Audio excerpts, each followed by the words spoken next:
Hello বন্ধুরা, আজ আমি আমার আরেকটা নতুন ব্লগ নিয়ে তোমাদের কাছে চলে এসেছি। আজ যে রেসিপিটা নিয়ে আমি এসেছি সেটা হয়তো তোমরা সবাই চেনো, সেটা হচ্ছে থোড়। থোড় খেতে আমার ভীষণ ভালো লাগে, তো তাই জন্য ভাবলাম আজকে তোমাদের সাথে এই রেসিপিটাই আমি শেয়ার করি।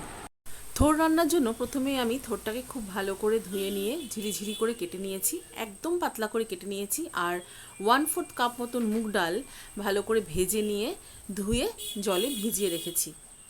আর নিয়ে নিয়েছি দুটো মিডিয়াম সাইজের আলুটাকে আমি ছোট ছোট করে কেটে নিয়েছি।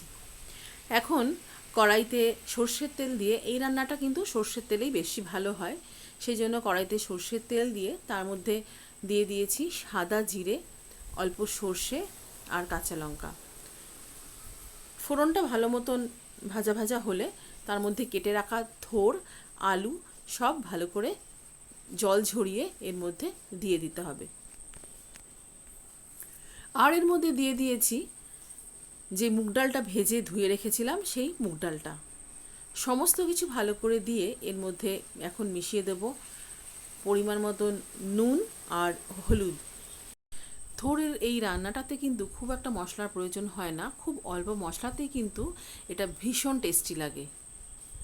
এখন আমি সমস্ত মশলা দিয়ে খুব ভালো করে মিশিয়ে নিয়ে অল্প আঁচে ঢাকা দিয়ে ডালটাকে সেদ্ধ হওয়ার জন্য রাখবো।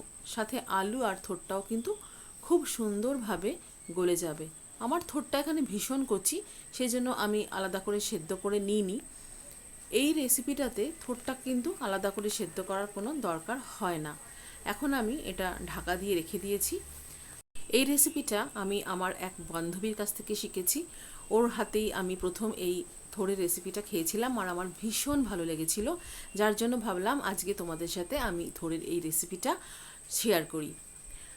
এখানে দেখো আমার মুগ ডাল আর আলুটা মোটামুটি গলে গেছে। যেহেতু এর মধ্যে মুগ ডাল আছে, সেই জন্য কিন্তু কড়াইয়ের তলায় লেগে যেতে পারে। সেই জন্য আমাদের মাঝে মাঝে কিন্তু অল্প অল্প করে এর মধ্যে গরম জল অ্যাড করতে হবে, যাতে মুগ ডালটা কড়াইয়ের তলায় লেগে না যায় আর মুগ ডালটা ভালো মতন সেদ্ধ হয়ে যায়। যখন মুগ ডালটা ফুলে উঠবে, সেদ্ধ হবে, তখন কিন্তু জলটা টেনে নেবে।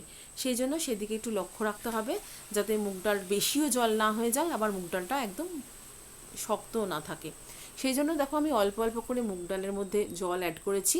আর সবজিটা কিন্তু একদম মাখা মাখা হয়েছে।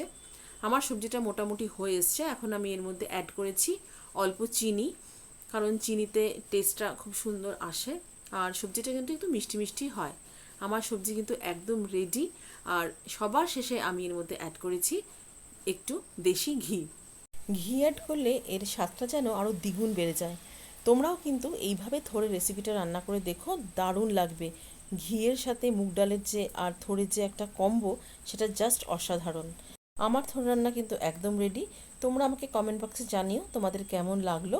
তাহলে আজকের ব্লগটা আমি এখানেই শেষ করছি। দেখা হচ্ছে আরেকটা নতুন ব্লগে।